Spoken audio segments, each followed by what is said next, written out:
All right, you're welcome to another edition of Money Game Sports. As usual, I am Chijoke Iziani, and with me is my dynamic partner, I'm Shehu Shehu Bello. Bello. All right, Shehu Bello, the leagues have ended, and we're looking towards the World Cup. Qualifiers are on, but hot on the heels for sports fans or is the transfer window as it is. Players moving, managers moving, and Shehu, what are you expecting to see in the summer transfer? Well, the way things are, I think it is only the English teams that really have money to spend. The Italian teams are claiming poverty, including the big ones. Of course, in Germany, it is going to be only Bayern Munich that we have some money to spend. Maybe Borussia Dortmund too. Of course, in Spain, we know the situation with Barcelona. They can't even afford Rafinha at the moment. Real Madrid They're even having weddings right now at the stadium to raise money. I read something about their deal with Spotify, and it's just like Barcelona will do anything, including cleaning people's shoes, to raise money these days. It is ridiculous. I mean, anything that will bring in the next dollar, they are ready to do it. I mean, they have a debt of over 500 million, and of course, it has even dropped to 500 million. It was over a billion by last summer, as at last summer. So they're actually doing well to cut their debt. So they don't really have much to spend. Of course, in France, you are going to definitely PSG is going to be in the market with the new contract they gave to Mbappe and his bucket list. They'll be running helter-skelter to meet his demands, and of course, they are getting a new manager, and the manager will also have some set of players that he would like to work with. So definitely, we expect PSG to be busy. Then, all right. Some transfer news already. Like we can see, Yuri Tillemans is a big target for Arsenal and is likely to leave Leicester City this summer and will be making a move to Arsenal or any other club. Yes, Tillemans have actually said that he will be looking for new adventures, and Arsenal are hot on his heels. From what we've gathered, Arsenal are actually progressing well with the transfer, and they are very, very confident they are going to secure their man. The only thing that is even disturbing the progress of the move currently is international football that is going on. After international football, they are going to look at how they are going to complete the deal and of course pay Leicester's at 25. They are saying that the deal is going to worth like $25 million, 25 million pounds. And of course, for a player of the quality of Yuri Tillemans, that is more like a giveaway price, given the current market. So yes. All right. From Arsenal to the London neighbours, Chelsea are looking to get Koulibaly from Napoli, and Napoli are demanding a 40 million transfer fee. Koulibaly was worth around 90 million pounds like 2 seasons ago, and now for just 40. Well, Napoli are the one that basically shot themselves in the foot. Koulibaly could have left Napoli like 4 years ago. He could have left Napoli like 3 years ago, but they kept demanding ridiculous amounts of money. And right now, even the 40 million for a player that is well into his 30s is a bit ridiculous, if you must ask me. But Napoli have always been a team. Their president have always been a team, a man that drives a hard bargain. He's Italy's version of Tottenham manager, Tottenham owner, Tottenham CEO, Daniel Levy. Yeah, Daniel Levy. So. All right. There are some done deals already. Barcelona, Sergio Roberto completed a new deal that was taken to June 2023. Christensen is leaving Chelsea, and talks are that he's going to Barcelona. this summer also. But the big one, two big ones actually. Liverpool have put in a bid for Nunes. They are in talks verbally right now for 80 million euros plus bonuses. It could get up to 15 to 20 million add-ons. Then Inter Milan are looking to sign free agent Pablo Dybala or Dybala, whichever we want to pronounce it. And official Luis Campos has been appointed as the new club advisor of Paris Saint-Germain, while Bernardo Silva is open to leaving Manchester City despite having a stellar season. From these deals, which one caught your fancy? I know you like to talk about like 2 or 3 of them. Yes, Darwin Núñez is one of the biggest transfer. It's going to be one of the biggest transfer this summer. And some analysts are already saying that it is Liverpool's answer to Manchester City signing of Erling Haaland. Of course, the Núñez is also one of the booming strikers in Europe currently, the blooming young strikers in Europe currently. And since Manchester City have gone for one of the top 3 young players in Europe, it is only natural for Liverpool to go for the other one. The deal could be up to like 100 million euros if everything is agreed with add-ons and bonuses and every other thing.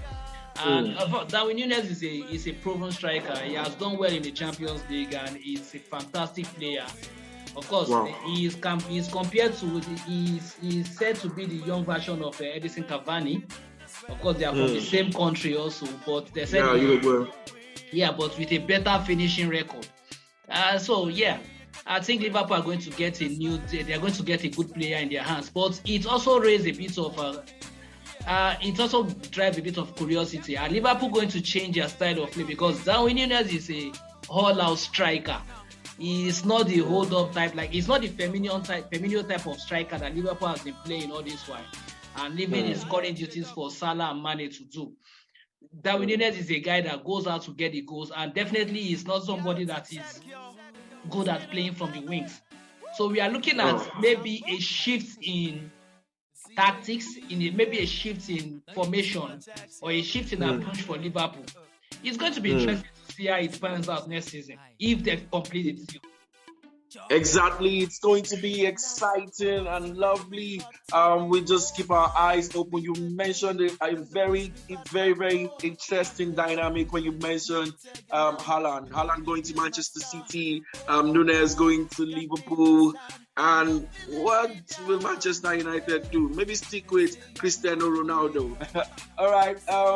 The Premier League announced the team of the season, and let me quickly just read out some of the players that made the team of the season. In goal is Alisson, Alexander-Arnold in right back, Van Dijk, Rudiger and Cancelo are the other players at the back. And while we have in the midfield, Kevin De Bruyne, Thiago Alcantara, Bernardo Silva, and the 3 at the front is Mohamed Salah, Cristiano Ronaldo, and Sadio Mane. Any surprises for you here?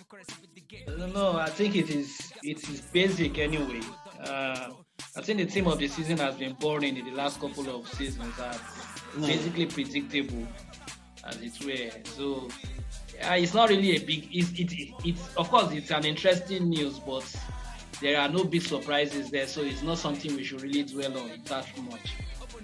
All right, Eric Laporte came out and said he was really pissed off at the award because he felt he had a fantastic season and he has been consistent for the last 3 seasons, and he really made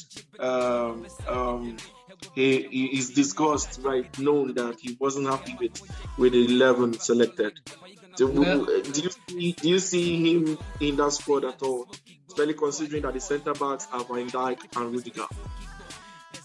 I don't see Laporte in that squad. Rudiger was also fantastic for Chelsea this season, and hey, you can't drop Van Dijk.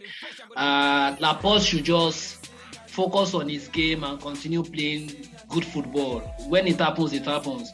Fine, you may think maybe being part of the team of the season may actually add a bit of value to his market value. I hear his contract is almost 2 years up, and maybe you'll be looking at a move away from Man City or a better pay package, and he can use that as a negotiating ploy. Because if not, I don't see any reason why he should be shedding tears regarding the team of the season. All right. This now takes us to the international scene. We know the season is over, and then the international scene is next on board. And the new Super Eagles manager, Jose Parceiro, after 2 consecutive losses in friendly games, picked up his first win, and in a competitive game this time, with the Super Eagles beating Sierra Leone 2-1 in Nigeria. How do you sum up that match, Seubelo? Yes. Of course, the Sierra Leone shocked us when they scored very early in the match, but of course, Iwobi and Osimhen put 2 goals past them, and we won the game.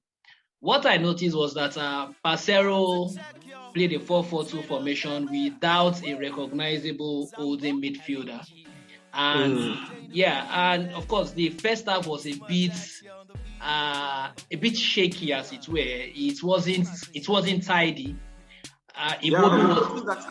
He starts slow. His team starts slow. Since he has come as Eagles manager, they start very slow and try to get into games later. Yes, that is what I've noticed too. And Iwobi was playing a bit too deep for my liking in the first half. He was playing very, very deep. And of course, he played 2 strikers, Sadiq Umar and Osimhen. But in the second half, after of course we've gotten the lead, he brought in Etebo. Etebo is not really a defensive midfielder, but he's better playing that role than Iwobi or Aribo. So of course, and with Etebo in the team, there was a bit more balance in the Super Eagles squad. They played with much better cohesion. And I see a pattern in his play. To be honest with Parceiro, he's actually giving us a pattern. You can actually see a pattern developing. There is actually an idea where he wants to play. And playing 2 strikers with the kind of teams we have, with the kind of squad we have, it's actually a very clever move. I've always been an advocate that the Super Eagles should go with 2 strikers. Because of the avalanche of talent we have in the forward line, and he has actually done that. I think we should give him a chance and let us see how he develops. But so far so good. Fine. Let us not look at the scoreline. Of course, this is the same Sierra Leone that played 4-4 with us here in Nigeria. So what are we saying? Yeah, exactly. So, very good points. Very good points. Yeah, and very good points. And we beat them 2-1 this time. So let us not judge him based on that match, but let us look at what he is trying to do. I am not one of those that we criticize him for playing 2 defensive midfielders, without a defensive midfielder. But hey, let us see how it develops. Anyway, we will discuss more about it later in the program. All right. The Super Eagles returns to action on Monday when they travel to Morocco to face Sao Tome and Principe. That game will be on Monday evening. But before we look at that game and players that will play, let's quickly tell you that in other games in Africa, the biggest result for anybody was Ethiopia beating Egypt by 2-0. And surprisingly, in that particular game, they had 2 goals cancelled and they even hit the post. So it could have been 5-0 at the end of the game. No minnows in football anymore. Yeah, no minnows. That was a surprise. I think Egypt have not gotten over the shock of missing out on the World Cup. I think they've not gotten over it, and the national team is trying to get their hearts together again. Of course, we know that they will most likely qualify for the next Nations Cup, but hey, Ethiopia beating Egypt it's not even the biggest news in football in Africa. Basically, it's one of the biggest news in football in the world in the last couple of years. Agreed. Yeah, because pedigree wise, you can't match the two. The two don't match at all. Exactly. And Exactly. beating them 2-0, having 2 goals chopped off and hitting the bar. Come on. Wow. What was Egypt doing? Were they sleepwalking or something? All right. Morocco came from behind to beat South Africa 2-1, and England in Europe, England lost against Hungary in the Nations League before drawing against Germany 1-1, courtesy of a Hurricanes goal. But quickly, we'll come back to Africa and focus on the Super Eagles. What should we be expecting in the next game against Sao Tome and Principe? It should be a straightforward victory for the Eagles, don't you think? Like you just said earlier, there are no minors in football anymore. There are no minors. And of course, I believe the coach, what I am expecting is, I think he will still go with a 4-4-2 formation, but a bit more conservative this time. I'm expecting maybe an Etebo to start the game this time at least playing like a screener in front of the back four this time. Of course, Sao Tome and Principe, we are playing the match in Morocco. Exactly. We are playing the match in Morocco, so despite the fact that Sao Tome are the team that are designated to be the home team currently, but they are still playing away. So I don't think Nigeria should have the blues when it comes to playing away or something. So they should just approach this as if they are playing on a neutral ground. Go out there, try to attack and score as many goals as possible. Remember that the FIFA ranking is also up there for grab. Nigeria, our win against Sierra Leone is our first win in our last 4 games. Yeah, in our last 4 games, of course, and we need to start picking up wins in our games currently, because we've not been doing that since we lost in the Nations Cup. Exactly. Did I say 4 games? In our last 5 games. In fact, we did not win in our previous 5 games before we won against Sierra Leone. So we have to start getting wins and of course good results too. Teams like Sao Tome and Principe are teams that we're supposed to batter, get good, score a lot of goals, and see how we can improve in our FIFA ranking. All right, let's take some fixtures before we go to our Do You Know segment. Let's just read out some interesting fixtures. And for Saturday and the UEFA Nations League, we have Ukraine, Armenia, Faroes Island, Lithuania, Republic of Ireland hosting Scotland, England hosting Italy. That's a big one. Hungary versus Germany, Luxembourg versus Turkey, Montenegro versus Bosnia Herzegovina, Netherlands hosting Poland, Romania, Finland, Wales, Belgium, and there is Uruguay versus Panama also. And on Sunday, we have Northern Ireland, Cyprus, Georgia, Bulgaria, North Macedonia, Gibraltar. Gibraltar surprised me personally last time when they drew 1-1 against Bulgaria. So Norway, we were hosting Sweden, Greece versus Kosovo, Malta versus San Marino, Slovenia versus Serbia, Spain will be hosting Czech Republic, Switzerland versus Portugal, and Ecuador will be playing Cape Verde in a friendly encounter. Let's quickly just brush through which of these games. I know you want to look at maybe the Italy England game, Shehu. Yes, Italy England game. I am one of those that really don't like I was one of those that don't like the idea of the Nations League, but I think the format has actually made it interesting. Pitching top teams against top teams and minors against minors, and the relegation and the promotion dynamics have made it quite interesting. Italy versus England should be an interesting game, but it's a game I would have loved to see maybe after 2 months from now, not currently, because I believe the players have 1 leg in their holiday resorts and 1 leg playing football. I have seen some Nations League matches, and I have to say The balls are moving. The players are moving a bit too tired on the field. The balls are not moving fast enough and everything. I think this match would have been far more interesting if we see it 2 months from now or 3 months from now rather than currently. Yeah, and well, Italy would like to at least get some win on the board. Of course, they are the current European champion, and the fact that they are not going to the World Cup, they will like to at least appease their fans with some good football and see if they can beat England. England recently haven't won. They lost against Hungary and drew against Germany, and of course they'll be seeking revenge against Italy because of what happened at Wembley, the Euros final. So it's going to be interesting, but I would like to caution our listeners to not expect too much fireworks from this game because the players are quite tired currently.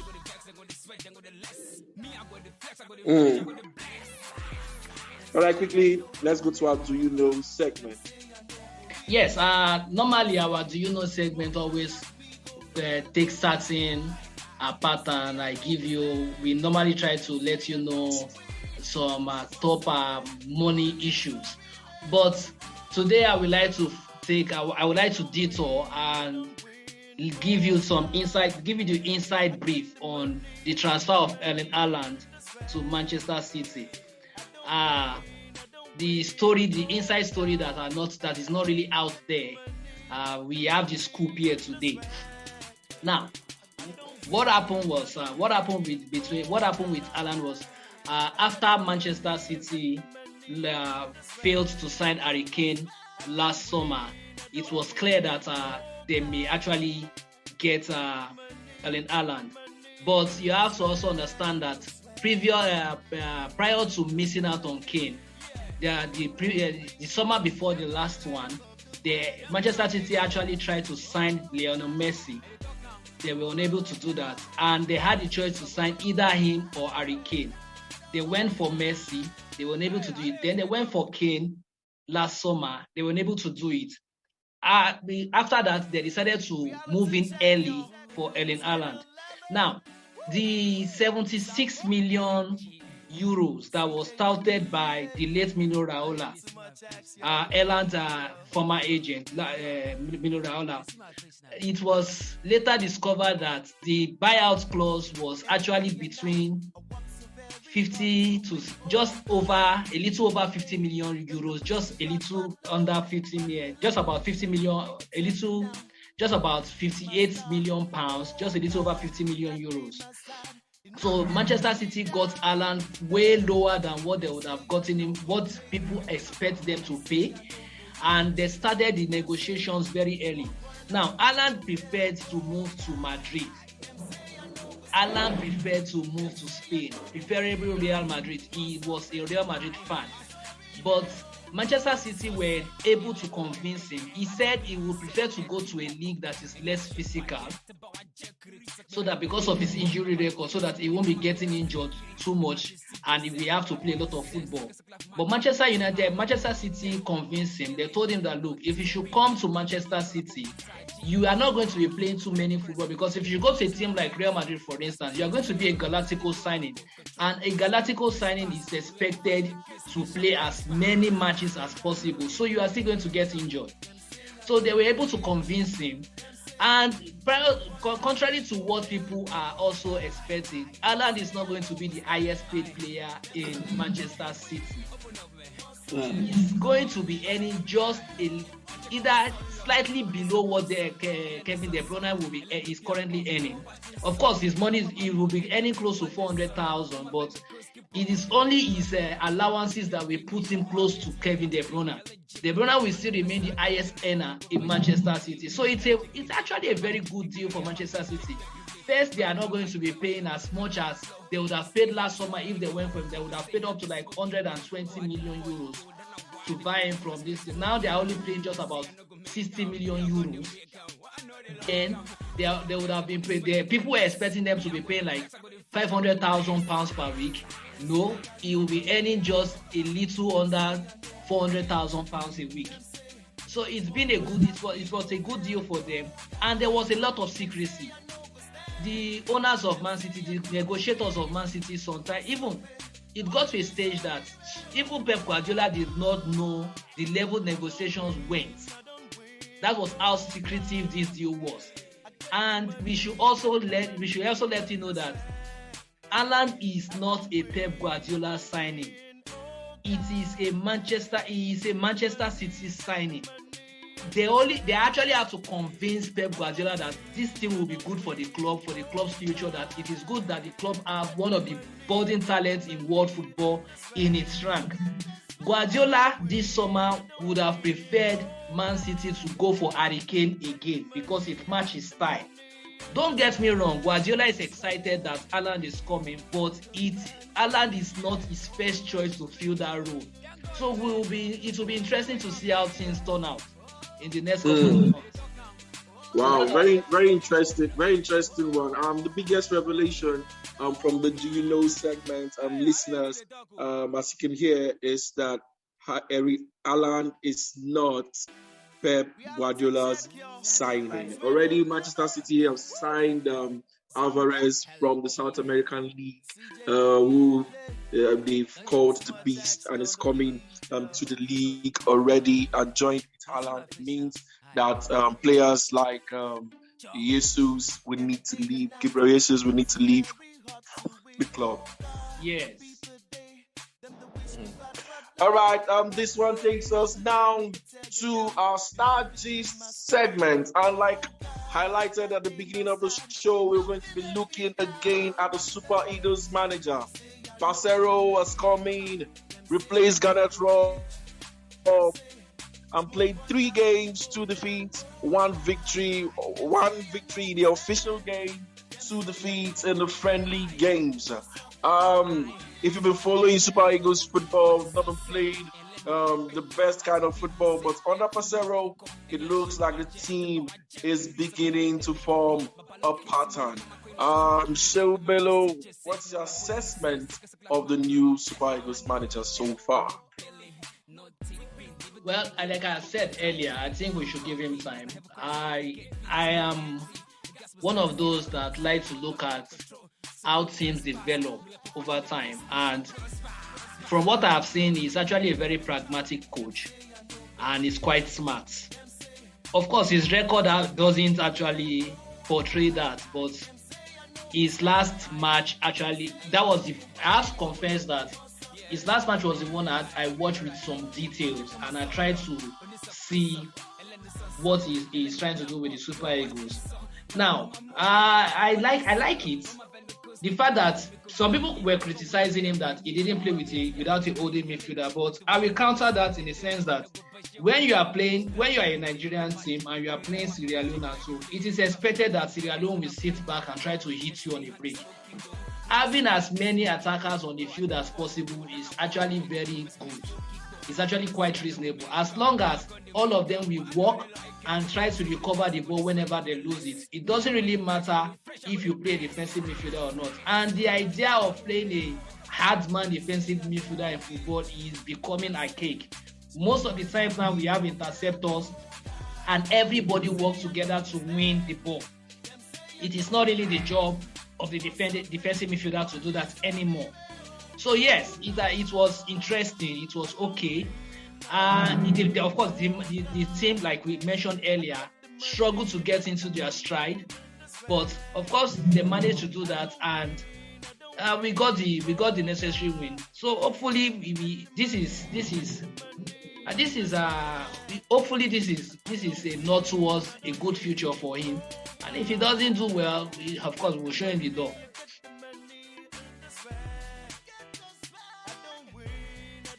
Parceiro is a journeyman. Have you changed your perception of Mr. Parceiro? Oh, I'm still sitting on the fence. All right, fans, you've had it. Parceiro is coming. He has gotten his first victory for the Super Eagles. What does the future look like with him at the helms? Go to our YouTube page and comment. We'll always read out the best ones at the next show. Shehu Bello, this will be the final lap of the show. And what are your last words for the fans?